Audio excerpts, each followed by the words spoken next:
Pope or Benjamin Netanyahu? That is a good question. I don't know if you know this. Thor News is for winners, and that's why you're here. So stick around. Hit the button, baby. Party dance time. Stay cool. This is a Thor News presentation.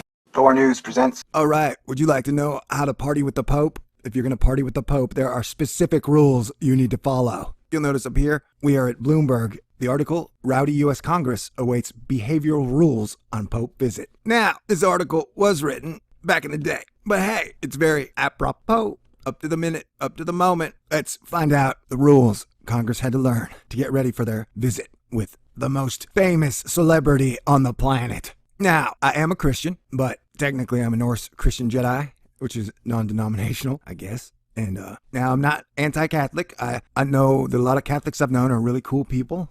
Now the Catholic Church, on the other hand, they used to burn astronomers at the stake for saying that the earth rotated around the sun. They had that whole Spanish Inquisition thing where they murdered 400,000 people. They started the first corporation, which is the Catholic Church.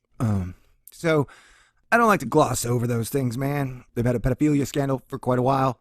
They're obsessed with gold, secrecy, and power. And I think the whole Pope thing is weird. Can you imagine if after Jesus Christ was crucified, they treated it like the Pope and were just like, all right, we're going to elect a new Jesus Christ. We're going to have a new Christ every time. And then every time that Christ died, they would just elect another one. It's pretty weird. And the world's been in a pretty crappy state, and Catholic Church has been one of the most prosperous churches out there when it comes to money and things. And, okay. Pope Francis smiles during his visit to the people of Banedo Norte at the chapel of Juan Bautista in Asuncion on July 12, 2015. U.S. lawmakers are used to a slew of rules about how to conduct themselves, and now they're anxiously awaiting edicts of another type: how to behave around the Pope. That's right. If you want to party with the Pope, you gotta follow the Pope rules. Pope Francis will visit the nation's capital September 24th as part of his 3-day stop in Washington, becoming the first pontiff to address the U.S. Senate and House of Representatives. Questions abound. Is it out of line to hug people when he enters the House chamber, or shake his hand, or smack him on the butt, or give him a wet willy, or give him a high five, bust out the Harlem Shake, or touch him at all? Is applause allowed when he speaks, or perhaps an amen? For a lot of members, they're Americans, and appropriate courtesy is not necessarily their cup of tea, said Representative Alcee Hastings. Yeah, I guess if somebody who is the head of one country, which is the Vatican, is coming to your country to tell you how you should enact your laws and rules and ways of life, I guess you should follow their rules as they come to your country and tell you what to do. I don't know, man. This is weird. I'm told that directives are going to go out about that, said Patrick Conroy, a Jesuit priest who, as U.S. House chaplain, coordinates the appearance of guest pastors who give the chamber's opening prayers. The worry is understandable. Joint meetings of Congress in the House chamber, including the annual State of Union address by the president, can be full of ceremony, yet also indecorous. Indecorous? What does that even mean? Indecorous. Not keeping with good taste and propriety. Improper. Well, I agree. Our Congress is totally improper. The worry is understandable, knowing that our Congress is made up of some of the worst sociopaths, psychopaths, and sycophants known on planet Earth. Joint meetings of Congress in the House chamber, including the annual State of the Union address by the president, can be full of ceremony, yet also indecorous. We know what that word means now. You learn something new every day. Perhaps the most notorious moment in recent years was when Representative Joe Wilson, a South Carolina Republican, shouted, "You lie!" during President Barack Obama's September 2009 speech to Congress, after the president said his health care plan wouldn't cover undocumented immigrants. And maybe what he meant was the NSA has everybody documented. No one is expecting that kind of outburst directed to the Pope, but he won't exactly be preaching to the choir either. The Pew Research Center estimates about 1/3 of the members of the 114th Congress identify as Catholics. Wow. Boner's invitation. That sounds nasty. House Speaker John Boehner, an Ohio Republican and himself a Catholic. Oh, that makes sense now. Extended the invitation to Pope Francis to speak at the Capitol. The Pontiff will also appear at a White House welcoming ceremony, and he will celebrate Mass at the Catholic Basilica in Washington. Can you imagine Jesus Christ with like a gold hat and a gold scepter sitting on a gold throne? Me neither. Given the need for protocol tips, Conroy met last week with Boehner's chief of staff, Michael Somers, and said he was assured that guidance for lawmakers will be sent out soon. For a lot of members, they're Americans, and appropriate courtesy is not necessarily their cup of tea. What Americans drink tea from cups, lady? Have you ever been to America? I guess Florida. That's kind of like America, right? Just kidding, Floridians. He noted that some lawmakers arrive in the House chamber hours before presidential speeches to grab ass and grab aisle seats so they can be spotted for a few seconds with the commander-in-chief. So then, what is proper behavior for a lawmaker based on the advice of Catholic Church experts and past State Department protocol guidance? Here's some advice to lawmakers about the Pope's visit. Appropriate dress. The rules are basic. Wear dark colors. For women, sleeves should cover the shoulders and elbows, and hems should fall below the knees. Oh, what? Why you gotta cover the elbow, man? What's wrong with the freaking elbow? Just wear a burqa. The black burqa. It seems like that would cover it. What about for dudes? Do dudes have to cover their elbows? Maybe Congress would be cooler if they wore shorts all the time. Reaching out. Touching the Pope. I'm gonna guess no. Is it allowed? I'm going to guess no. No one is supposed to approach him without an invitational gesture. But experts say it's unlikely he'll enter the center aisle without reaching out to some lawmakers. What to do if the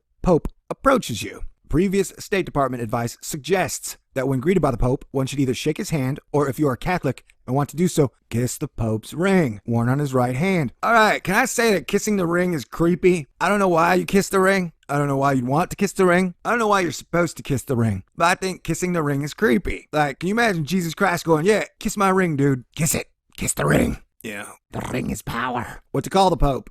This is pretty clear. He should be addressed as Your Holiness or Holy Father. President George W. Bush was criticized during a visit to the Vatican in 2007 for calling Pope Benedict XVI Sir several times. Wait, was Pope Benedict the one that looked like Emperor Palpatine? I can't remember. There's so many popes, it's hard to tell them apart, man. I'm so glad there was only one Jesus Christ. Standing ovations. These are a staple of the State of the Union addresses. Still, the Pope's speech, standing and clapping, would be viewed as tacky. Sit respectfully. If I were asked, my advice would be, please sit respectfully as if you were in church and as if you were in a Catholic church. We in the Catholic Church don't go, amen, brother. We don't do that, Conroy said. Amen, brother. Okay, amen, brothering is bad. But isn't the Pope our brother? Isn't the Pope our brother? Expressing displeasure with the speech. Not a good idea. If you do, you're gonna go to hell. Booing, shouting, or waving a banner is discouraged. Lawmakers should sit still and keep quiet during the speech.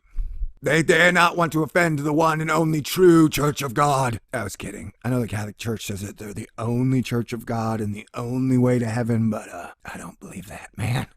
You know what I'm saying? While lawmakers await word on how to act around the Pope, the House adopted a rule Tuesday limiting who can be on the floor during the speech. Former House members, typically permitted floor access for their activities, won't automatically receive credentials this time. Those who can attend include current members of Congress, Obama, and Vice President Joe Biden, Supreme Court justices, and heads of departments, other House and Senate officials and administrators, the architect of the Capitol and librarian of Congress, and other persons designated by the Speaker.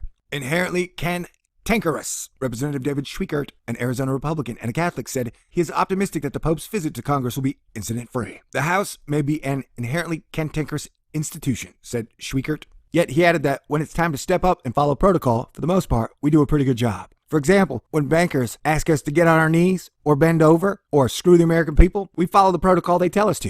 You know what I'm saying? All right. Or when we have to put on some weird-ass kabuki theater over Syria or debt ceilings, we all fake it and do our part. You know what I'm saying? Anticipation for the visit is building.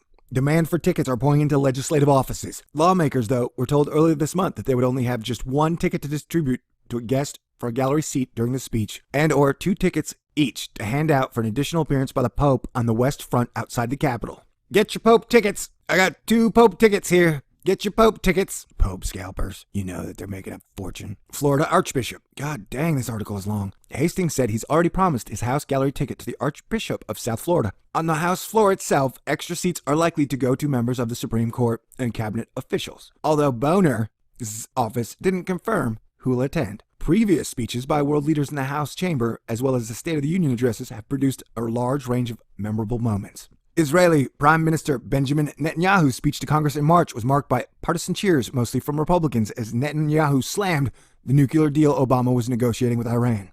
The day's drama included Minority Leader Nancy Pelosi throwing her hands up in exasperation. Other cringe-producing episodes include former Republican President Michelle Bachmann of Minnesota grabbing Bush's shoulder, planting a big kiss on his cheek, and then hanging on as he sought to make his way out of the House chamber following his 2007 State of the Union speech. I wonder who's more powerful, or who has more influence over America, the Pope or Benjamin Netanyahu? That is a good question.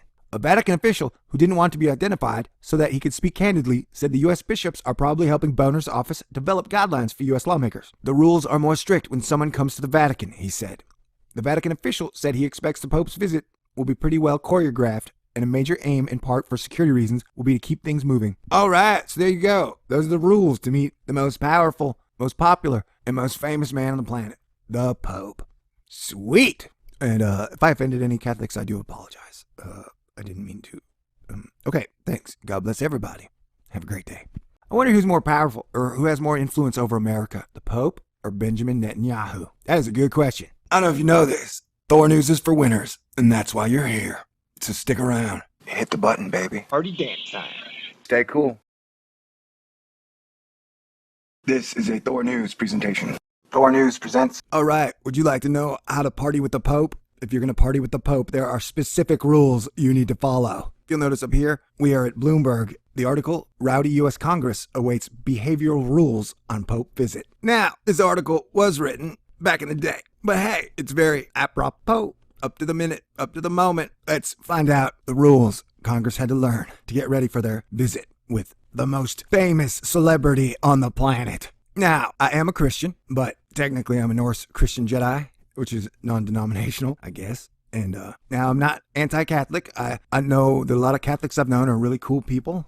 Now the Catholic Church, on the other hand, you know, they used to burn astronomers at the stake for saying that the Earth rotated around the sun. They had that whole Spanish Inquisition thing where they murdered 400,000 people. They started the first corporation, which is the Catholic Church.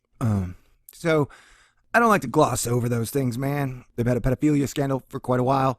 They're obsessed with gold, secrecy, and power. And I think the whole Pope thing is weird. Can you imagine if after Jesus Christ was crucified, they treated it like the Pope and were just like, all right,